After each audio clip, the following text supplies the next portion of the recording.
Hi friends, welcome to టీసెట్.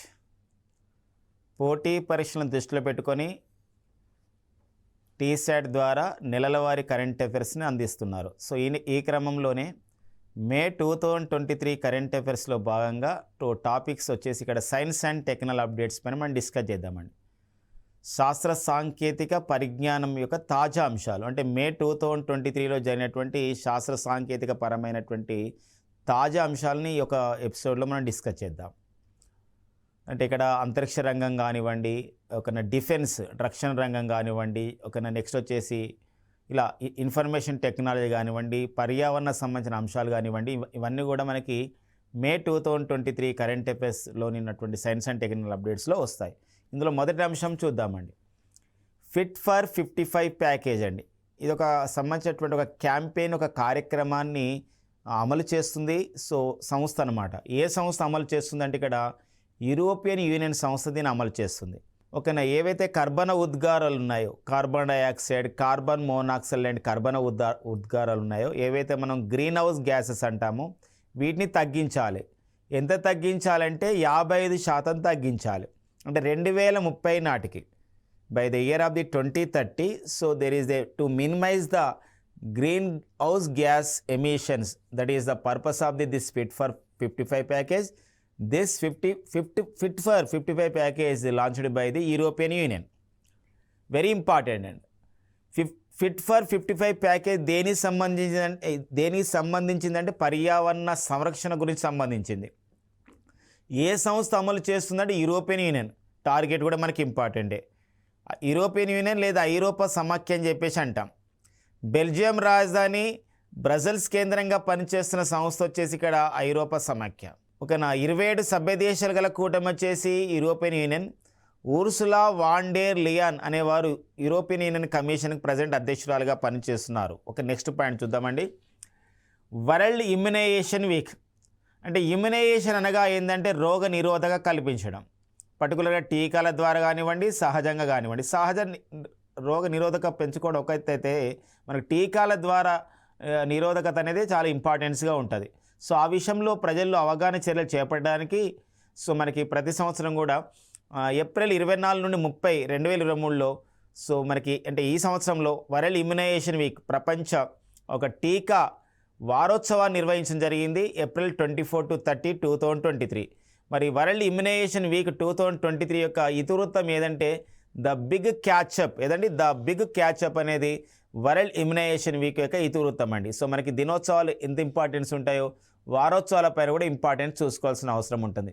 So NTPC national thermal power corporation, NPCIL nuclear power corporation of the India limited, ఈ రెండు సంస్థలు సంయుక్తంగా so ఒక joint వెంచర్గా ఏర్పడి దేశంలో ఒక 6 అణువిద్యుత్ కేంద్రాలను ఏర్పాటు చేసే విషయంలో ఒక మెమొరాండమ్ ఆఫ్ ది అండర్స్టాండింగ్ రావడం జరిగింది. ఫ్రెండ్స్, మనందరూ కూడా తెలుసు NTPC national thermal power corporation జనరల్గా సో థర్మల్ విద్యుత్ ఉత్పత్తిలో ఎంతో పేరుగాంచింది. ఇటీవల కాలంలో ఎన్టీపీసీ చేత నీటిపై తేలియాడే సౌర విద్యుత్ కేంద్రాలు కూడా ఏర్పాటు అనేది జరుగుతూ ఉంది. బెస్ట్ ఎగ్జాంపుల్ మన తెలంగాణలోని మనకి పెద్దపల్లి జిల్లా రామగుండంలో ఏర్పాటు చేసినటువంటి నీటిపై తేలియాడే సౌర విద్యుత్ కేంద్రం 100 మెగావాట్లు సౌర విద్యుత్ కేంద్రాన్ని ఎన్టీపీసీ వాళ్ళు ఏర్పాటు చేశారు. మరి ఇక్కడ ఎన్టీపీసీ వాళ్ళు అండ్ ఎన్పీసీఐఎల్ వాళ్ళు దేశంలో మరి 6 అణువిద్యుత్ కేంద్రాలను ఏర్పాటు చేయబోతున్నారు.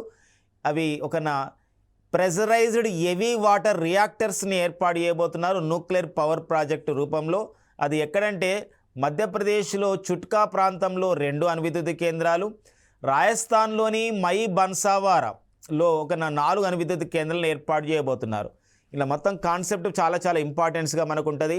National thermal power corporation and nuclear power corporation of India limited వాళ్ళు మరి చుట్కాలో సో 2 అణువిద్యుత్ కేంద్రాలు ఏర్పాటు చేస్తే ఒక్కొక్క అణువిద్యుత్ కేంద్రం యొక్క సామర్థ్యం ఎంత, అణువిద్యుత్ సామర్థ్యం ఎంత అంటే 700 మెగావాట్లు. అదే మహి బన్సావార్లో 4 అణువిద్యుత్ కేంద్రాలను ఏర్పాటు చేస్తే ఇందులో ఒక్కొక్క అణువిద్యుత్ కేంద్రం యొక్క సామర్థ్యం వచ్చేసి 700 మెగావాట్లు అనమాట. కాబట్టి ఆ పాయింట్స్ మనం చూసుకోవాల్సిన అవసరం ఉంది.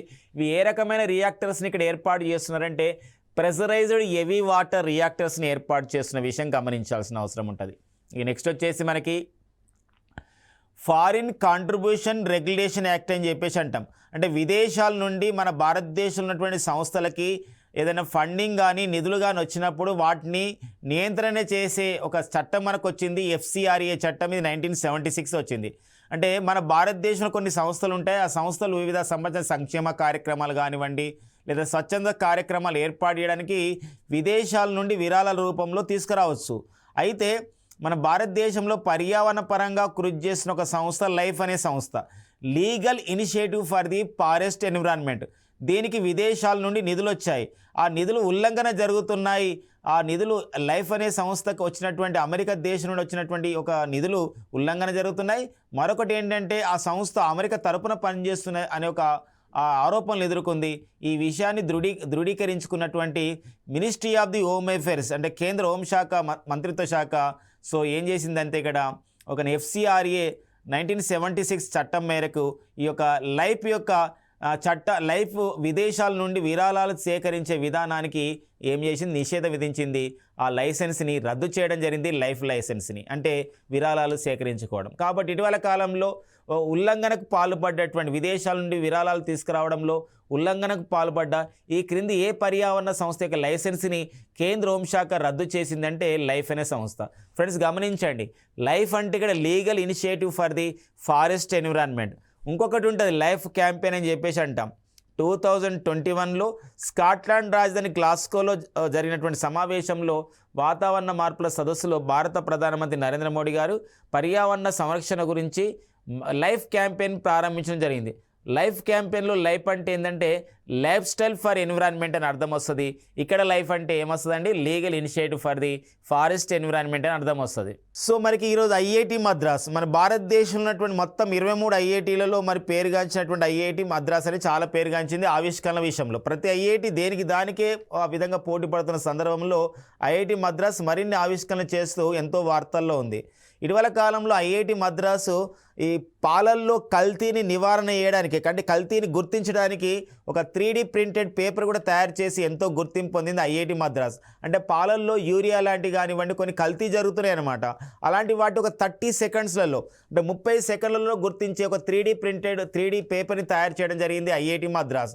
ఇంకా IIT మద్రాస్ మనకి మొబైల్ ఫోన్లకు సంబంధించినటువంటి ఆపరేటింగ్ సిస్టమ్ భరోసాను అభివృద్ధి చేసింది. ఇలా చెప్పుకుంటూ పోతే చాలా IIT మద్రాస్ యొక్క ఆవిష్కరణలు మనకున్నాయి. ఇలాంటి నేపథ్యంలో బ్రెయిన్లో అంటే మెదడులో మరియు స్పైనల్ కార్డ్ వెన్నుపాములో ఏవైతే ట్యూమర్స్ ఉంటాయో, ఏవైతే గడ్డలు అంటాం కదండి, వృణాలు అని చెప్పేసి అంటాము, పర్టికులర్గా ఈ యొక్క మ్యాలిగ్నెంట్ ట్యూమర్స్ అంటే క్యాన్సర్ కాజింగ్ ట్యూమర్స్ని గుర్తించడానికి GBM డ్రైవర్ అని చెప్పేసి ఒక పరికరాన్ని ఆ విధంగా ఒక సాఫ్ట్వేర్ ఆధారితంగా అభివృద్ధి చేయడం జరిగింది. సో కాబట్టి ఇక్కడ గమనించండి, to detection the cancer causing tumours in brain and spinal cord. So one of the equipment develop అయింది software based, that is called GBM driver. దాన్ని అభివృద్ధి చేసిన వారు IIT మద్రాస్.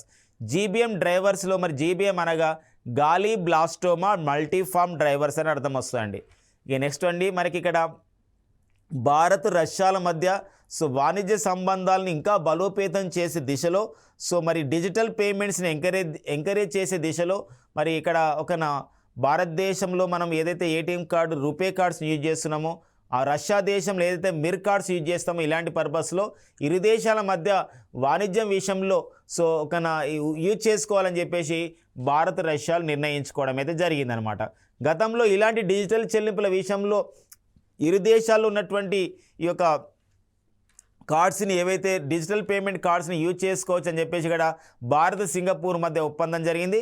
మళ్ళీ ఇప్పుడు మరి భారతదేశంలోని రూపే కార్డ్స్ మనకు రష్యాలో వాణిజ్య సంబంధాల విషయంలో యూజ్ చేసుకోవచ్చు.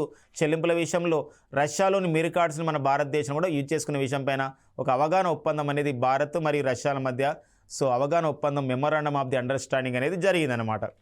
నెక్స్ట్ అండి మనకి అరుణాచల్ ప్రదేశ్ అండి. అరుణాచల్ ప్రదేశ్లో ఉన్నటువంటి పశ్చిమ కామాంగ్ ప్రాంతం, అరుణాచల్ ప్రదేశ్లో ఉన్నటువంటి తావాంగ్ ప్రాంతం, ఈ రెండు ప్రాంతాల్లో భారత సైన్యం సంబంధించిన సైనిక విన్యాసం నిర్వహించడం జరిగింది.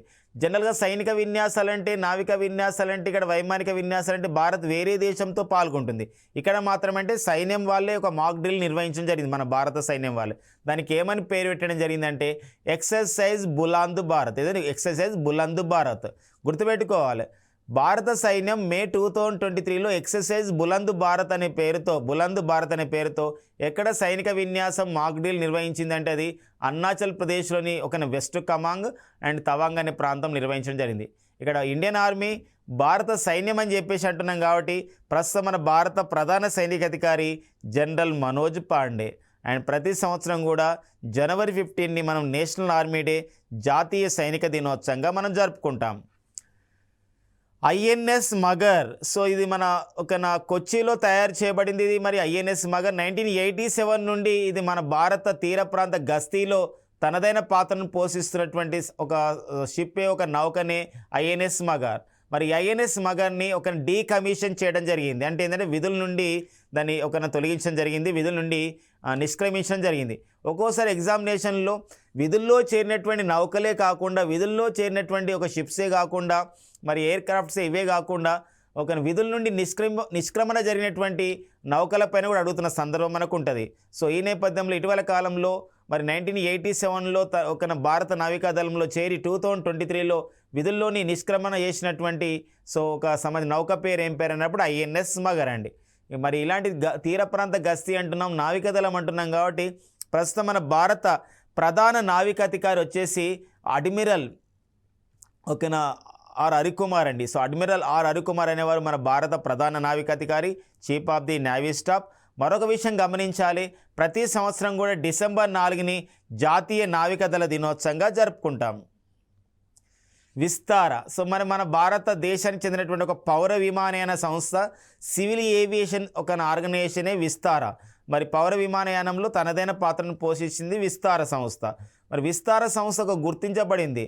సో పర్యావరణ సంరక్షణలో భాగంగా పర్యావరణ సంరక్షణ కాపాడాలనే ప్రధానమైన ఉద్దేశంతో ఈ క్లోరోఫ్లోరో కార్బన్స్ ఉద్గారాలు తగ్గించాల ఉద్దేశంతో, గ్రీన్ హౌస్ గ్యాసెస్ ఉద్గారాలను తగ్గించే ఉద్దేశంతో సస్టైనబుల్ ఏవియేషన్ ఫ్యూయల్ని వాడడం జరిగిందనమాట. భారతదేశానికి చెందినటువంటి ఒక పౌర విమానయాన సంస్థ తొలిసారిగా సస్టైనబుల్ ఏవియేషన్ ఫ్యూయల్, అంటే ఇక్కడ సస్టైనబుల్ ఏవియేషన్ ఫ్యూయల్ అనగా మనకు జీవ ఇంధనం వాడమన్నమాట. పూర్తిగా కూడా కొత్త జీవ ఇంధనం వాడతారనమాట.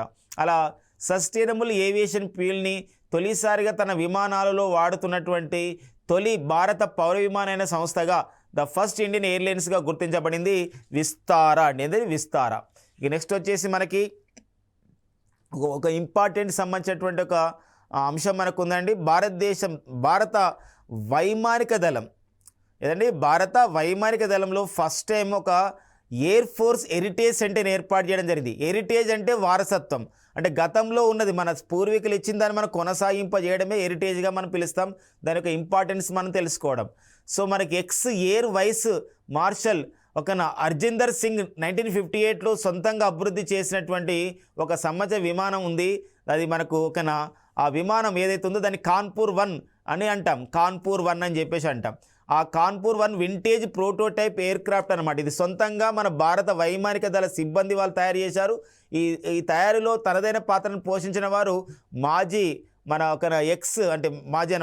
Air vice marshal Arjinder Singh 1958లో ఆవిష్కరించాడు ఈ సంబంధించినటువంటి యుద్ధ విమానం కాన్పూర్ 1. ఈ కాన్పూర్ 1ని అక్కడ ప్రదర్శిస్తున్నారనమాట. అది శాశ్వతంగా అక్కడే ప్రదర్శించే ఏర్పాట్లు చేశారు. దాన్ని మనం ఏమని పిలుస్తున్నామంటే India's first Indian Air Force heritage centre. ఎక్కడ దీన్ని ప్రారంభించడం జరిగిందంటే చండీగఢ్లో ప్రారంభించడం జరిగింది. ఎప్పుడైనా ఫ్రెండ్స్ గమనించాలి, తొలిసారిగా ఉంది, మొదటిసారిగా ఉంది, ఇలాంటి క్వశ్చన్స్ మనకి ఎప్పుడు కూడా ఎగ్జామినేషన్లో మనకు అడుగుతున్న సందర్భం ఉంటుంది. కాబట్టి India's first Indian Air Force heritage సెంటర్ని తొలి భారత వైమానిక వారసత్వ కేంద్రాన్ని ఎక్కడ ఏర్పాటు చేయడం జరిగిందంటే చండీగఢ్లో. ఇక్కడ ఏ యుద్ధ విమానాన్ని ప్రదర్శిస్తున్నారంటే కాన్పూర్ 1. దీన్ని తయారు చేసిన వారు ఎవరంటే ex air vice marshal Arjinder Singh అండి. ఈ పాయింట్ మనం గుర్తుపెట్టుకోవాలి. మరి వైమానిక దళం అంటున్నాం కాబట్టి ప్రస్తుతం మన భారత ప్రధాన వైమానిక అధికారిగా పనిచేస్తున్న వారు air chief marshal Vivek Ram Chaudhari అండి. ప్రతి సంవత్సరం కూడా అక్టోబర్ 8ని మనం జాతీయ వైమానిక దళ దినోత్సవంగా జరుపుకుంటాం. లిథియం డిపాజిట్స్ ఈ మధ్యకాలంలో ప్రపంచవ్యాప్తంగా ఇట్లా పేరుగాల్సినటువంటి ఒక లోహం ఏదైతే ఉంటుందో, మెటల్స్ ఉంటాయో, లిథియం అని మనం బాగా పేరు వచ్చిందండి. ఎందుకు లిథియం అవసరం ఉంటుందంటే ఈరోజు ప్రపంచమంతా ఓకేనా, పర్యావరణాన్ని కాపాడే అంశంతో ముందుకెళ్తుంది. పర్యావరణ అంశాలు వార్తల్లో ఉంటున్నాయి. పర్యావరణాన్ని కాపాడడానికి చర్యలు చేపడుతున్నారు వివిధ దేశాలు, ప్రభుత్వాలు కూడా. ఈ నేపథ్యంలో విద్యుత్ వాహనాల తయారు ఊపందుకుంది. విద్యుత్ వాహనాల తయారు వినియోగించుకోవడం కూడా ఊపందుకున్న సందర్భం ఉంది. ఓకే, ఇలాంటి నేపథ్యంలో విద్యుత్ వాహనాల తయారీకి కీలకంగా ఉండేటువంటి ఏదైతే విద్యుత్ వాహనాల బ్యాటరీస్ ఉన్నాయో ఆ బ్యాటరీలలో తయారీకి ఉపయోగపడేదే లిథియం. మరి ఈరోజు లిథియం సంబంధించిన డిపాజిట్స్ అంటే లిథియం నిల్వలు అనేది ఫిబ్రవరి 2023లో జమ్మూ కాశ్మీర్లోని రియాసీ జిల్లాలో తొలిసారిగా బయటపడ్డాయి. మన దేశంలో పెద్ద ఎత్తున ఆ విధంగా లిథియం నిల్వలు. అయితే మళ్ళీ ఇటీవల కాలంలో మే 2023లో రాజస్థాన్లోని డెగానా జిల్లాలో కూడా లిథియం డిపాజిట్స్, లిథియం నిల్వలు బయటపడడం ద్వారా మరింత న్యూస్లో ఉండడం జరిగింది. మనం ఏదైతే విద్యుత్ వాహనాల తయారీని, వినియోగాన్ని ప్రోత్సహించే ఉద్దేశంతో ఏదైతే మనం ఫేమ్ ఇండియా అనే కార్యక్రమం తీసుకొచ్చామో ఈ లిథియం అనేది దానికి ఉపయోగపడబోతుంది. లిథియం ఫేమ్ ఇండియా అంటారు, faster adoption of the manufacturing electric vehicles in India అని చెప్పేసి అంటాం. కాబట్టి ఎగ్జామినేషన్లో అడిగేది ఎప్పుడైనా మనకి ఎంత ఇన్ఫర్మేషన్ ఉన్నప్పుడు కూడా ఆ ఇన్ఫర్మేషన్ ఎగ్జామ్కి ఉపయోగపడడం ఇంపార్టెంట్. కాబట్టి ఎగ్జామ్ రాసే పోటీ పరీక్షలు రాసే వారికి ఆ నేపథ్యం ఇటీవల కాలంలో ఫిబ్రవరి 2023లో దేశంలో లిథియం నిల్వలు ఎక్కడ కనిపెట్టారు అండ్ మే 2023లో ఎక్కడ కనిపెట్టారు, ఇలాంటి క్వశ్చన్స్ మనం స్టేట్మెంట్ రూపంలో ఎక్స్పెక్ట్ చేయడానికి ఉంటుందండి. ఇక నెక్స్ట్ వచ్చేసి మనకి ఇక్కడ ఏంటంటే కోర్పాట్ అని చెప్పేసి అంటామండి. ఇది ఒక సంబంధించిన విన్యాసాలు, ఇవి నావికా విన్యాసాలు. కోర్పాట్ అంటే అర్థం ఏంటంటే ఇక్కడ కోఆర్డినేటెడ్ పెట్రోల్ అని చెప్పేసి అంటాం. కోఆర్డినేటెడ్ పెట్రోల్ అని చెప్పేసి పెట్రోల్ అంటే అర్థం ఏంటంటే ఇక్కడ గస్తీ చేపట్టడం. ఇది 35వ కోర్పాట్ విన్యాసాలు. భారతదేశం వివిధ దేశాలతో కోర్పాట్ అనే పేరుతో నావికా విన్యాసాలు నిర్వహిస్తుంది. ఇది నావికా విన్యాసాలు అండమాన్ నికోబార్ దీవులలో మే 2023లో అండమాన్ నికోబార్ దీవులలో భారత్, థాయిలాండ్ దేశాల మధ్య జరిగినటువంటి నావికా విన్యాసాలు 35వ కోర్పాట్ విన్యాసాలండి. ఇక నెక్స్ట్ వచ్చేసి సముద్ర శక్తి విన్యాసాలు. మరి మనకు సముద్ర శక్తి అనేది ఏ తరహా విన్యాసాలు అన్నప్పుడు మనం పెద్ద కష్టపడిన అవసరం లేదు, సముద్రం పైన జరుగుతాయి కాబట్టి ఇది నావికా విన్యాసాలు అని చెప్పవచ్చు అనమాట. అయితే ఇది నాలుగవ సముద్ర శక్తి విన్యాసాలు 2023లో. మరి మే 14 నుండి 19, 2023లో ఎక్కడ నిర్వహించడం జరిగిందంటే ఇది మనకి ఇండోనేషియా నిర్వహించడం జరిగింది. భారత్, ఇండోనేషియాల మధ్య జరుగుతున్నటువంటి సముద్ర శక్తి విన్యాసాలండి ఇవి. ఆ ఫ్రెండ్స్ గమనించాల్సిన అవసరం మనకు ఉంటుంది ఇక్కడ. మరి సముద్ర శక్తి విన్యాసాల్లో మన భారత్ తరపున పాల్గొన్న నౌక పేరు ఏం పేరంటే ఐఎన్ఎస్ కవరత్తి అండి. అండ్ నెక్స్ట్ వచ్చేసి ఇక్కడ చెతక్ హెలికాప్టర్స్ని కూడా ఇందులో ఉపయోగించడం జరిగిందనమాట. ఆ పాయింట్ ఇంపార్టెంట్. అండ్ నెక్స్ట్ వచ్చేసి ఇండియా, బంగ్లాదేశ్, భారతదేశం, బంగ్లాదేశ్ మధ్య ఇన్ఫర్మేషన్ టెక్నాలజీ ఆధారితమైనటువంటి ఒక అవగాహన ఒప్పందం జరిగింది. ఇక్కడ పర్టికులర్గా మనం చూసినట్లయితే ఈ యొక్క అంకుర పరిశ్రమలని మనం ప్రోత్సహించుకోవాలి ఇరు దేశాల వాళ్ళు. అందుకోసం ఇరు దేశాల్లో ఉన్నటువంటి అంకుర పరిశ్రమలని ఆ విధంగా అభివృద్ధి చేసుకోవడం అనే ప్రధానమైన ఉద్దేశంతో 50 స్టార్టప్స్ ఎక్స్చేంజ్ ప్రోగ్రామ్ని భారత్, బంగ్లాదేశ్లు ప్రారంభించుకోవడం జరిగింది. ఇరు దేశాలలో అంకుర పరిశ్రమలని, ఇన్నోవేటివ్తో ఉన్నటువంటి కొత్తగా ఆవిష్కరించబోతున్నటువంటి పరిశ్రమలను మనం అంకుర పరిశ్రమలుగా పిలుస్తాము. మరి ఇలాంటి న్యూ థాట్స్ ఉన్న వాటిని అంకుర పరిశ్రమలని ఇరు దేశాల వాళ్ళు 50 అంకుర పరిశ్రమలని ఎక్స్చేంజ్ చేసుకోవాలి, మార్పిడి చేసుకోవాలి. తద్వారా ఇరు దేశాలలో కూడా అంకుర పరిశ్రమలు అభివృద్ధి చెందుతాయనే ప్రధానమైన ఉద్దేశంతో 50 స్టార్టప్స్ ఎక్స్చేంజ్ ప్రోగ్రామ్ని ఎక్కడ నెలకొల్పడం జరిగిందంటే ఇప్పుడు ఎక్కడ ఆ యొక్క మెమోరాండమ్ ఆఫ్ ది అండర్స్టాండింగ్ జరిగిందంటే భారత్, బంగ్లాదేశ్ మధ్య జరిగింది. ఇలాంటి తరహా ఒప్పందం అనేది మన భారత్ యొక్క పొరుగు దేశంతో మనం ఫస్ట్ టైం చేసుకున్నాం కాబట్టి ఇంపార్టెన్స్గా ఉంటుంది. భారత్ ఈ క్రింది ఏ పొరుగు దేశంతో 50 స్టార్టప్స్ ఎక్స్చేంజ్ ప్రోగ్రామ్ని ఏర్పాటు చేసుకోవడం జరిగిందంటే ఇండియా, బంగ్లాదేశ్. ఇక నెక్స్ట్ వచ్చేసి మనకి హిమాచల్ ప్రదేశ్లోని ఉనా అనే ప్రాంతం ఉందండి. హిమాచల్ ప్రదేశ్లోని ఉనా ప్రాంతంలో హిందుస్థాన్ పెట్రోలియం కార్పొరేషన్ లిమిటెడ్ వాళ్ళు ఇథనాల్ ప్లాంట్ని అంటే జీవ ఇంధనానికి సంబంధించినటువంటి జీవ ఇంధనం తయారు చేయబడే విధంగా, బయోఫ్యూయల్ తయారు చేయబడే విధంగా ఉన్నటువంటి ఇథనాల్ ప్లాంట్ని నెలకొల్పడం జరిగింది. ఇటీవల కాలంలో హిందుస్థాన్ పెట్రోలియం కార్పొరేషన్ లిమిటెడ్ వాళ్ళు ఇథనాల్ ప్లాంట్ని హిమాచల్ ప్రదేశ్లో ఈ క్రింది ఏ ప్రాంతంలో నెలకొల్పడం జరిగిందంటే ఉనా ప్రాంతంలో నెలకొల్పడం జరిగింది. వెరీ ఇంపార్టెంట్ అండి ఈ విషయాలన్నీ కూడా. అంతర్జాతీయ అంతరిక్ష కేంద్రం అని చెప్పేసి అంటాం, దాని ఇంగ్లీష్లో ISS అంటాం, ఇంటర్నేషనల్ స్పేస్ స్టేషన్ అంటామండి. ఇటీవల కాలంలో ఎలన్ మాస్క్ చెందినటువంటి అంతరిక్ష సంస్థ స్పేస్ ఎక్స్ ద్వారా AX2 మిషన్ అనే కార్యక్రమం ద్వారా అంతర్జాతీయ అంతరిక్ష కేంద్రానికి మరి వ్యోమగాములు వెళ్ళారు. ఈ వెళ్ళినటువంటి వ్యోమగాములలో 2 వ్యోమగాములు మనకి ఇంపార్టెన్స్గా ఉన్నారండి. వాళ్ళే ఒకటి ఇక్కడ ఎవరు అంటే వారు ఇక్కడ రయనా బర్నావి అండ్ ఆలీ ఒక ఆల్కార్ని. సో రయనా బర్నావి ఎలా గుర్తించబడిందంటే వారు ఒక అంతర్జాతీయ అంతరిక్ష కేంద్రానికి వెళ్ళినటువంటి తొలి అరబు మహిళ అనేవారు ఎవరు అని చెప్పేసి అంటే ఇక్కడ ఒక రయనా బర్నావి. ఇదే సంబంధించినటువంటి AX2 మిషన్లో ఈ యొక్క స్పేస్ ఎక్స్ సంస్థ AX2 మిషన్లో ఈ సంబంధించినటువంటి ఈ యొక్క స్పేస్ ఎక్స్2లో మరి పైలట్గా పనిచేసినటువంటి వారెవరంటే ఈ యొక్క వ్యోమగాములు తీసుకెళ్లే విషయంలో అంటే వారే ఆలీ ఆల్కర్ని అండి. ఈ 2 పాయింట్స్ మనకి ఇంపార్టెన్స్గా మనకు ఉంటాయండి. రయనా బర్నావి సో వెరీ వెరీ ఇంపార్టెంట్. అంటే ఇక్కడ తొలిసారిగా ఒక అరబ్ మహిళ అంతర్జాతీయ అంతరిక్ష కేంద్రానికి వెళ్ళింది కాబట్టి ఇలా అడగవచ్చు. అంతర్జాతీయ అంతరిక్ష కేంద్రానికి ఇంటర్నేషనల్ స్పేస్ స్టేషన్కి వెళ్ళినటువంటి తొలి అరబ్ మహిళ ఎవరు అని చెప్పేసి అంటే రయనా బర్నావి అండి. ఓకేనా, ఆ పాయింట్ గమనించండి. సనా అండి. సో సనా అంటే మనకు వెంటనే రోబో సినిమాలో ఉన్నటువంటి మనకు ఒక పాత్ర కనబడుతుంది, వినబడుతుంది. సో వారు సనా అండి. అక్కడ ఆ హీరోయిన్ పేరు అక్కడ రోబో సినిమాలో సనా ఉంటుంది. మరి ఏదో ఒక మరి ఇక్కడ సనా అంటే ఇక్కడ ఎవరు అంటే ఇక్కడ ఇంకొక సనా ఉంటుందండి. యమన్ దేశ రాజధాని కూడా సనా ఉంటుందండి. యమన్ దేశ రాజధాని కూడా సనా అంటే ఒక సినిమాలో ఒక క్యారెక్టర్. అండ్ సనా అంటే ఇప్పుడు మరొకటి సైన్స్ అండ్ టెక్నికల్ అప్డేట్స్ ఉందండి. ఆజ్ తక్ అనే ఒక మన టీవీ ఛానల్ ఉంది మన భారతదేశానికి సంబంధించింది. ఆజ్ తక్ అనే ఒక హిందీ ఛానల్, న్యూస్ ఛానల్ ఆజ్ తక్. ఈ ఆజ్ తక్లో ఫస్ట్ టైం అనమాట, అంటే దేశంలో ఫస్ట్ టైంగా చెప్పవచ్చు, ఆర్టిఫిషియల్ ఇంటెలిజెన్స్తో నడిచే ఒక పనిచేసే ఒక యాంకర్ని ఆ విధంగా వార్తలు చదవడం జరుగుతుంది. ఆ ఆర్టిఫిషియల్ ఇంటెలిజెన్స్ సంబంధించినటువంటి యాంకర్ ఏం పేరండి? సనా. భారతదేశంలో తొలిసారిగా ఒక ఆర్టిఫిషియల్ ఇంటెలిజెన్స్ ఎనేబుల్డ్ ఒక యాంకర్ని ఇంట్రడ్యూస్ చేసినటువంటి టీవీ ఛానల్ వచ్చేసి ఆజ్ తక్. ఆ సంబంధించినటువంటి రోబో పేరు, ఆ సంబంధించిన ఏఐ యాంకర్ ఏం పేరు చేసేదండి? సనా అని గుర్తుపెట్టుకోండి. సనా ఉంటుందండి, సారా ఉంటుంది. సారా కూడా ఆర్టిఫిషియల్ ఇంటెలిజెన్స్తో నడిచే రోబో. ఇది యునైటెడ్ అరబ్ ఎమిరేట్స్లో సంస్థకు చెందినటువంటి, యునైటెడ్ అరబ్ ఎమిరేట్స్ దేశానికి చెందినటువంటి ఫ్లై ఎమిరేట్స్ అనే సంబంధించినటువంటి ఒక పౌర విమానయాన సంస్థలో చెక్-ఇన్ అసిస్టెంట్గా పనిచేస్తుంది. ఏదంటే అది ఒకటి ఏదండి? సారా. సోఫియా కూడా ఉంటుందండి. సోమియా ఒక ప్రపంచంలో తొలిసారిగా ఒక పౌరసత్వం పొందిందనమాట. సోఫియా సౌదీ అరేబియా చేత పౌరసత్వం పొందిన రోబో పేరు సోఫియా అనమాట. అది కూడా ఆర్టిఫిషియల్ ఇంటెలిజెన్స్తో పనిచేస్తుంది. ఒక UGC వాళ్ళు ఒక కార్యక్రమాన్ని తీసుకురావడం జరిగింది. ఏంటి ఆ కార్యక్రమం అంటే ఉన్నత విద్యా వ్యవస్థలో ఇక కొన్ని స్టూడెంట్స్కి ఉపయోగపడే ఒక సంస్కరణ అనమాట. దీనికి మనం ఏమని అంటామంటే సార్తి అని చెప్పేసి అంటాం. ఇది జాతీయ విద్యా విధానాన్ని లోబడి ఇలాంటి రీఫార్మ్ తీసుకొచ్చారు కాబట్టి దీన్ని NEP సార్తి అనే ఒక కార్యక్రమాన్ని UGC శ్రీకారం చుట్టడం జరిగింది. NEP అనగా నేషనల్ ఎడ్యుకేషన్ పాలసీ, జాతీయ విద్యా విధానం.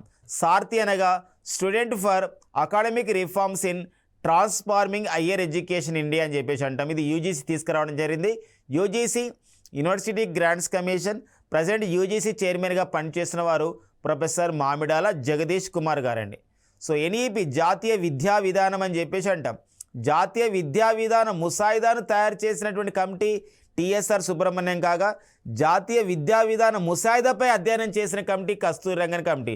జనరల్గా మనం గమనించాలి, జాతీయ విద్యా విధానం ముసాయిదాపై 2020ని తయారు చేసిన కమిటీ అంటే అది ఏమవుతుందండి? కస్తూరి రంగన్ కమిటీ.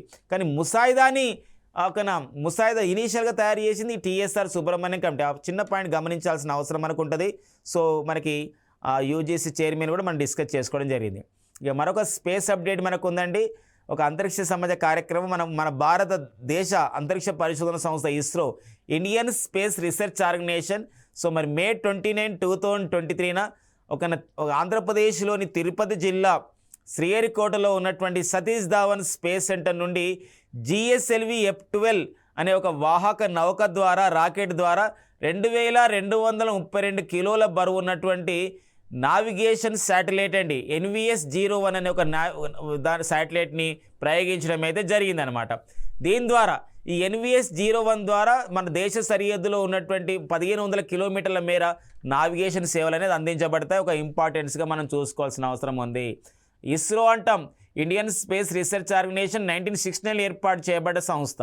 మరి ప్రపంచంలోనే గొప్ప పరిశోధన చేస్తూ గొప్ప ప్రయోగాలు చేస్తూ వార్తల్లో ఉన్నటువంటి ఒక అంతరిక్ష పరిశోధన సంస్థ మన ఇస్రో అనమాట. మరి ఇస్రోకి ప్రస్తుత చైర్మన్ వచ్చేసి S. సోమనాథ్ గారు. ఇస్రో మరియు అమెరికా దేశం చెందినటువంటి నాసా, అంతరిక్ష పరిశోధన సంస్థ నాసా, ఈ రెండు సంయుక్తంగా 2024లో నిసార్ అనే పేరుతో ఒక ఉపగ్రహాన్ని ప్రయోగించబోతున్నారు. నిసార్ అనగా ఒక NASA ISRO synthetic aperture radar అండి. ఆల్ మహమ్మద్ ఆల్ హిందీ అనే నావెల్ విన్యాసాలండి. ఇది ఒక బహుళ దేశాలు పాల్గొంటున్న విన్యాసాలు, భారతదేశం కూడా పాల్గొంటుంది. కాబట్టి ఇటీవల కాలంలో భారతదేశం ఆల్ మహమ్మద్ ఆల్ హిందీ 2023 నావిక విన్యాసాలు నిర్వహించారు. ఏ దేశంలో నిర్వహించారంటే సౌదీ అరేబియాలో నిర్వహించారు. అందులో మనం భారత్ పాల్గొనడం జరిగిందనమాట. అండ్ నెక్స్ట్ వచ్చేసి ఇరాన్ దేశం ఒక క్షిపణిని విజయవంతంగా పరీక్షించింది. దీని గతంలో ఖీబర్ క్షిపణిగా పిలిచేవారు, ప్రజెంట్ దానికి కోరం షాహర్ క్షిపణిగా పిలుస్తున్నారు. ఒక గమనించాల్సిన అవసరం మనకు ఉంటుందండి ఇక్కడ. సో 1500 కిలోల ఈ యొక్క వార్ హెడ్ని తీసుకెళ్లే వార్ హెడ్ అంటే ఒక పేలుడు సామాగ్రిని తీసుకెళ్లే ఒక క్షిపణి వచ్చేసి ఇక్కడ ఖుర్రం షాహర్ అనమాట, గుర్తుపెట్టుకోవాలి. సో రిషికొండ బీచ్ ఆంధ్రప్రదేశ్లో ఉన్నటువంటి విశాఖలో ఉన్నటువంటి ఒక బీచ్లలో ఒకటి రామకృష్ణ బీచ్తో పాటు రిషికొండ బీచ్ కూడా చాలా ఫేమస్ అండి. బ్లూ ఫ్లాగ్ సర్టిఫికేషన్ పొందడం జరిగింది. పర్యావరణ సంరక్షణను పెంపొందిస్తూ పర్యాటక రంగాలని ఊతమిస్తే ఏదైతే బీచ్లు ఉంటాయో అలాంటి వాటికి మనం బ్లూ ఫ్లాగ్ సర్టిఫికేషన్ ఇస్తుంది. డెన్మార్క్ దేశానికి చెందినటువంటి foundation for the environmental education వాళ్ళు 1987 నుండి ఈ యొక్క బ్లూ ఫ్లాగ్ సర్టిఫికేషన్ ఇస్తున్నారు. బీచ్లకి ఇస్తారండి, సముద్ర తీర ప్రాంతాల్లో ఉన్న బీచ్లకి. ఇంతవరకు మన భారతదేశంలో 12 బీచ్లకి ఇలా బ్లూ ఫ్లాగ్ సర్టిఫికేషన్ పొందడం జరిగింది. అయితే వరుసగా మూడోసారి కూడా బ్లూ ఫ్లాగ్ సర్టిఫికేషన్ హోదాని పొందినటువంటి బీచ్గా ఈరోజు ఆంధ్రప్రదేశ్లో ఉన్నటువంటి రిషికొండ బీచ్ గుర్తించబడడం జరిగిందనమాట. ఇక నెక్స్ట్ వచ్చేసి భారతదేశం పాల్గొనే విన్యాసాలే కాకుండా వివిధ దేశాలు పాల్గొనే విన్యాసాలపైన ఎగ్జామినేషన్ అడుగుతున్నాడు. బంగ్లాదేశ్ మరియు అమెరికా దేశాలు బంగ్లాదేశ్లోని చటోగ్రామ్లో నావికా విన్యాసాలను, సైనిక విన్యాసాలు నిర్వహించారు మే 2023లో. అది ఏ పేరుతో నిర్వహించడం జరిగిందంటే టైగర్ షార్క్ పార్టీ. కాబట్టి టైగర్ షార్క్ పార్టీ ఏ రకమైన విన్యాసాలు, ఏ 2 దేశాలు పాల్గొన్నాయి, ఎక్కడ పాల్గొన్నాయి. అండ్ మేరీ లైఫ్ మేరీ సచ్ షహర్ అంటే మేరీ లైఫ్ అంటే లైఫ్ అనగా ఇక్కడ లైఫ్ స్టైల్ ఫర్ ఎన్విరాన్మెంట్ అని చెప్పేసి అంటాం. మేరా షహర్ అంటే ఇక్కడ అర్థమైతే నగరం అంటే ఏంటంటే మన పర్యావరణాన్ని కాపాడుతూ మన నగరాలను కూడా బాగా చేసుకోవాలనే ఉద్దేశంతో so ministry of the housing and urban affairs, కేంద్ర గృహ నిర్మాణ పట్టణ వ్యవహారాల మంత్రిత్వ శాఖ ఈ యొక్క మేరీ లైఫ్ మేరీ స్వచ్ఛ షహర్ అనే కార్యక్రమాన్ని దేశవ్యాప్తంగా ప్రారంభించింది. ఇందులో ఏంటంటే ఇక్కడ వ్యర్థ పదార్థాల నిర్వహణకి పెద్దపీట వేస్తారు. దాన్ని త్రిబుల్ ఆర్ అంటారు. త్రిబుల్ ఆర్ అంటే మనకు సీర్మనే కాదు, నాటు పాటనే కాదు. త్రిబుల్ ఆర్ అంటే ఇప్పుడు రెడ్యూస్, రీయూజ్, రీసైకిల్ అంటే రెడ్యూస్ చేసుకోవాలి వేస్ట్ మేనేజ్మెంట్, రీయూజ్ చేసుకోవాలి, మళ్ళీ రీసైకిల్ చేసుకోవాలనే ఉద్దేశంతో ఇట్లా చేశారు. ఎగ్జామినేషన్లో ఈ పాయింట్ మనకి ఇంపార్టెంట్ అండి. ఇక భారతదేశంలో మరి సౌర విద్యుత్ పార్కుల యొక్క అత్యధిక స్థాపన సామర్థ్యం అంటే ఎస్టాబ్లిష్మెంట్ అన్నమాట. అంటే సోలార్ పార్క్స్ని ఏర్పాటు చేసే విషయంలో ministry of the new renewable energies అని చెప్పేసి అంటామండి. ఈ సంబంధించినటువంటి శాఖ వాళ్ళు ఇచ్చిన నివేదిక ప్రకారం భారతదేశంలో సౌర విద్యుత్ పార్కుల యొక్క అత్యధిక స్థాపన సామర్థ్యం అనేది ఏ రాష్ట్రాల్లో ఎక్కువగా ఉందన్నప్పుడు ఇక్కడ మొదటి 5 స్థానాలు నిలిచినవి ఇక్కడ ఏంటంటే ఆంధ్రప్రదేశ్, రాజస్థాన్, మధ్యప్రదేశ్, గుజరాత్, ఉత్తరప్రదేశ్ అండి. ఈ పాయింట్ గమనించాలి. రాజస్థాన్ అనేది మన భారతదేశంలో ఎక్కువ సౌర విద్యుత్ ఉత్పత్తి చేస్తున్నటువంటి రాష్ట్రం. 10 గిగావాట్ల సౌర విద్యుత్ ఉత్పత్తిని చేస్తున్న రాష్ట్రం ఏదంటే రాజస్థాన్. కానీ ఇటీవల కాలంలో లేటెస్ట్ అప్డేట్ ప్రకారం ఏంటంటే సౌర విద్యుత్ పార్కులను నెలకొల్పే విషయంలో ఇప్పుడు ఆంధ్రప్రదేశ్ రాష్ట్రం ముందంజలో వచ్చింది. తర్వాత రాజస్థాన్, మధ్యప్రదేశ్, గుజరాత్, ఉత్తరప్రదేశ్ అనేది మొదటి 5 స్థానాల్లో ఉండడం జరుగుతుందన్నమాట. ఇక నెక్స్ట్ వచ్చేసి మనకి మిహిర్ అండ్ ప్రత్యూష్ అండి. ఈ రెండు కూడా ఏంటంటే మనకి ఇక్కడ సూపర్ కంప్యూటర్లు. ఈ 2 సూపర్ కంప్యూటర్లు కూడా ఏం చేస్తున్నాయంటే వాతావరణాన్ని అధ్యయనం చేస్తున్నాయి. సో మరి ఈ నేపథ్యంలో మరి కేంద్ర శాస్త్ర సాంకేతిక పరిజ్ఞాన మంత్రిత్వ శాఖ ఒక ప్రకటన విడుదల చేసింది. National Centre for Medium Range Weather ఫోర్కాస్ట్ని ఫోర్కాస్ట్లో ఈ వాతావరణాన్ని అధ్యయనం చేసే ఉద్దేశంతో మిహిర్ అండ్ ప్రత్యూష్ని ఇంకా వాటి యొక్క సామర్థ్యాన్ని పెంచుతున్నాం. మనం ఈ యొక్క సూపర్ కంప్యూటర్ల యొక్క సామర్థ్యాన్ని మనం పెటాప్లాప్స్తో చూపిస్తాం, పెంచుతున్నామని చెప్పేసి ప్రకటన మనకు రావడం జరిగిందనమాట. ఆ పాయింట్ మనకి ఇంపార్టెన్స్గా ఉంటుందండి. సో ఇక నెక్స్ట్ చూద్దాం. 8th machine innovation ministerial meeting అండి.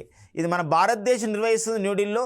ఇది అంతేకాకుండా 14th clean energy ministerial event July 19 నుండి 21, 2023లో ఈ యొక్క అంటే ఇన్నోవేషన్ మినిస్ట్రియల్ అంటాం. అంటే ఇన్నోవేషన్ మినిస్ట్రియల్ అంటే అర్థం ఏంటంటే కొత్త కొత్త ఆవిష్కరణ చేసే విషయంలో ఒక మంత్రుల స్థాయి సదస్సు అని చెప్పొచ్చు. అంతేకాకుండా ఈ ఇన్నోవేషన్ అనేది ఇక క్లీన్ ఎనర్జీ విషయంలో, అంటే సురక్షితమైన ఇంధనాన్ని అభివృద్ధి చేసే విషయంలో, అంటే సౌర విద్యుత్ లాంటి అభివృద్ధి చేసే విషయంలో, హైడ్రోజన్ ఇంధనాన్ని అభివృద్ధి చేసే విషయంలో ఈ యొక్క సమావేశం ఎంతో క్రియాశీలకంగా ఉంటుంది. ఈ 8th మిషన్ ఇన్నోవేషన్ మినిస్ట్రియల్ ఈ సదస్సుకి మన భారతదేశమే స్థాపించిందనమాట. ఇది 8వ సదస్సుగా మనం చెప్పుకోవచ్చు. కాబట్టి ఇక్కడ 8వ మిషన్ ఇన్నోవేషన్ మినిస్ట్రియల్ సదస్సు, 14వ క్లీన్ ఎనర్జీ మినిస్ట్రియల్ సదస్సు ఎక్కడ నిర్వహించబోతున్నారు? న్యూఢిల్లీలో నిర్వహించబోతున్నారు. జూలై 19 నుండి 21, 2023లో నిర్వహించబోతున్నారు అనమాట. అండ్ డిజిటల్ క్రాప్ సర్వే అండి, డిజిటల్ క్రాప్ సర్వే 2023 అంటే ఈ సమాచార సాంకేతిక ఆధారంగా ministry of the agriculture and family welfare వారు, కేంద్ర వ్యవసాయ శాఖ మరియు రైతు సంక్షేమ శాఖ వాళ్ళు ఈ డిజిటల్ పద్ధతి ద్వారా ఈ పంట విధానాలపైన సర్వే చేస్తున్నారు. ఇదే డిజిటల్ క్రాప్ సర్వే అని చెప్పేసి అంటున్నాం. ఈ డిజిటల్ క్రాప్ సర్వేని అస్సాం రాష్ట్రం, గుజరాత్ రాష్ట్రం, మధ్యప్రదేశ్, ఒడిషా, రాజస్థాన్, ఉత్తరప్రదేశ్ రాష్ట్రంలో ప్రయోగాత్మకంగా చేయబోతున్నట్టు ప్రకటించడం జరిగింది. ఐఎన్ఎస్ విక్రాంత్ స్వదేశంగా అభివృద్ధి చేసినటువంటి విదేశీ ఒక విమాన వాహక నౌక వచ్చేసి ఇక్కడ స్వదేశంగా అభివృద్ధి చేసినటువంటి ఒక విమాన వాహక నౌక India's indigenous air craft career అయినటువంటి ఐఎన్ఎస్ విక్రాంత్ సెప్టెంబర్ 2, 2022 జాతికి అంకితం చేయబడింది.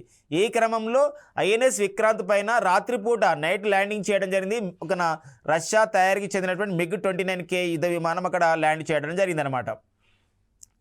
ఇక నెక్స్ట్ వచ్చేసి ఐక్యరాజ్య సమితి యునైటెడ్ నేషన్ జనరల్ అసెంబ్లీలో ఈ తుర్కమినిస్తాన్ అనే దేశం చేసినటువంటి ఒక తీర్మానం మేరకి ఐక్యరాజ్య సమితి సాధారణ సభ ఇక నుండి నవంబర్ 26ని ప్రపంచవ్యాప్తంగా ప్రపంచ సుస్థిరాభివృద్ధి రవాణా దినోత్సవంగా వరల్డ్ సస్టైనబుల్ ట్రాన్స్పోర్ట్ డేగా నిర్వహించబోతున్నారనమాట. అంతేకాకుండా ఇంకా చూసినట్లయితే ఇక్కడ ఫ్రాన్స్ దేశం త్వరలోనే మనకి ఏదైతే తక్కువ దూరం నడిచే ఫ్లైట్స్ ఏవైతే ఉంటాయో వాటిపైన నిషేధం విధిస్తున్నారు అనమాట, పర్యావరణ పరిరక్షణ గురించి. సో నెక్స్ట్ వచ్చేసి ఇంకా న్యూస్లో ఉన్నటువంటి సైన్స్ అండ్ టెక్నాలజీ అప్డేట్స్ చూసినట్లయితే ఇటీవల కాలంలో నూరి రాకెట్ని స్వదేశంగా అభివృద్ధి చేసుకున్నటువంటి దేశంగా దక్షిణ కొరియా దేశం అనేది న్యూస్లో ఉండడం జరిగిందనమాట. సో ఈ పాయింట్ మనకి ఇంపార్టెంట్ అండి. అంతేకాకుండా డిజిటల్ హైవే ఏవైతే జాతీయ రహదారులు ఉన్నాయో ఈ జాతీయ రహదారుల వెంబడి వాళ్ళకి ఎలాంటి డిస్టర్బెన్స్ లేకుండా సమాచార సాంకేతికాన్ని అందించే ఉద్దేశంతో డిజిటల్ హైవే అనే కాన్సెప్ట్ని తీసుకురావడం జరిగింది. 2024-25 సంవత్సరంలో 10,000 కిలోమీటర్ల జాతీయ రహదారులని ఇలా సమాచార సాంకేతికంగా అనుసంధానం చేయాలి అని చెప్పేసి ఒక నిర్ణయం తీసుకోవడం జరిగింది. ఈ క్రమంలోనే హైదరాబాద్ బెంగళూరు హైవేకి కూడా ఈ చోటు లభించింది. తెలంగాణ, ఆంధ్రప్రదేశ్, కర్ణాటక రాష్ట్రాల గుండా ఏదైతే హైదరాబాద్ బెంగళూరు సంబంధించిన హైవే ఉందో దీన్ని డిజిటల్ హైవేగా ఈ 576 కిలోమీటర్ల మేర చేయబోతున్నారన్నమాట.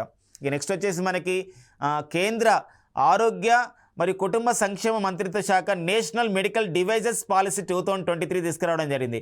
ఏవైతే మనకి వైద్య పరికరాలు ఉంటాయో వైద్య పరికరాల తయారీని కానివ్వండి, దాన్ని ఒక ట్రాన్స్పోర్ట్ చేసే విషయం కానివ్వండి, వాడుకునే విషయాలపైన ఒక నియంత్రణ చర్యల్లో భాగంగా ఇది తీసుకురావడం జరిగిందనమాట. అండ్ నెక్స్ట్ వచ్చేసి 2050 నాటికి జీరో ఎమిషన్స్ పబ్లిక్ ట్రాన్స్పోర్టేషన్ చేయాలి, ప్రజా రవాణాలో ఒక శూన్య కర్బన ఉద్గారాల స్థాయికి తీసుకురావాలని చెప్పేసి నిర్ణయించుకున్న నగరంగా ఈరోజు UAE రాజధాని దుబాయ్ గుర్తించబడడం జరిగింది. ఇటీవల కాలంలో అంతరిక్షంలో శాశ్వత అంతరిక్ష కేంద్రాన్ని ఏర్పాటు చేసుకున్న చైనా తియాంగాంగ్లో కొంతమంది ఈ యొక్క సంబంధించినటువంటి ఒక వ్యోమగాముల్ని పంపించడానికి షెంజౌ 16 మిషన్ ఏర్పాటు చేయడం జరిగిందనమాట. సో ఇక నెక్స్ట్ వచ్చేసి మనకి సో మెయిన్గా ఇంకో లాస్ట్ ఒక పాయింట్ మనకు ఉందండి, సిటీస్ అని చెప్పేసి ఒక 2.0 అనే కార్యక్రమాన్ని తీసుకురావడం జరిగింది. సిటీస్ అంటాం అంటే 2018 నుండి అమలు చేస్తున్నారు. ఏంటంటే మన భారతదేశంలో నగరాల సంబంధించిన అభివృద్ధి విషయంలో నగరాలని ఆ విధంగా అభివృద్ధి చేయాలి, నగరాల్లో ఒక మంచి సంబంధించిన ఏదైతే మౌలిక సదుపాయాల కల్పన చేయాలనే ఉద్దేశంతో సో ఫ్రాన్స్ దేశ ప్రభుత్వం, ఐరోపా యూనియన్ అండ్ జర్మనీ ప్రభుత్వం అండ్ నెక్స్ట్ వచ్చేసి మన భారతదేశం సంబంధించినటువంటి national institute of the urban affairs ఈ 4 సంస్థల సమన్వయంతో సిటీస్ 2.0 కార్యక్రమాన్ని నిర్వహిస్తున్నారు. సిటీస్ 2.0 యొక్క ఉద్దేశం చూసినట్లయితే cities investment to innovate, integrate and sustain అని చెప్పేసి అంటామండి. సో బాగా ఇంపార్టెంట్ అండి. సిటీస్ అనేది ఏ కార్యక్రమం అంటే ఇక్కడ నగరాల అభివృద్ధి గురించే ఉద్దేశించబడింది. సో ఈ యొక్క సిటీస్ అభివృద్ధి 2.0 గురించి భాగస్వామ్యమైనటువంటి సంస్థలు ఏవంటే ఫ్రాన్స్ దేశానికి చెందినటువంటి AFD సంస్థ, ఐరోపా యూనియన్ అండ్ జర్మన్ దేశానికి చెందిన KfW and national institute of the urban affairs సంస్థ వాళ్ళండి. ఓకేనండి, ఇవన్నీ మనకి మే 2023లో ఉన్నటువంటి ముఖ్యమైనటువంటి సైన్స్ అండ్ టెక్నికల్ అప్డేట్స్ని మీకు అందించడం జరుగుతుంది. ఖచ్చితంగా ఎగ్జామినేషన్ పాయింట్ ఆఫ్లో మీకు అందిస్తున్నారు. సో మనకి ఒకనా టీశాట్ ఛానల్ ద్వారా అందిస్తున్నటువంటి ఒకనా పోటీ పరీక్షల వీడియోస్ని చూస్తూ మీ పోటీ పరీక్షల ప్రిపరేషన్ని సులభతరం చేసుకుని రానున్నటువంటి పోటీ పరీక్షల్లో విజేతలుగా నిలుస్తారని కోరుకుంటున్నాం. Thank you friends and all the best.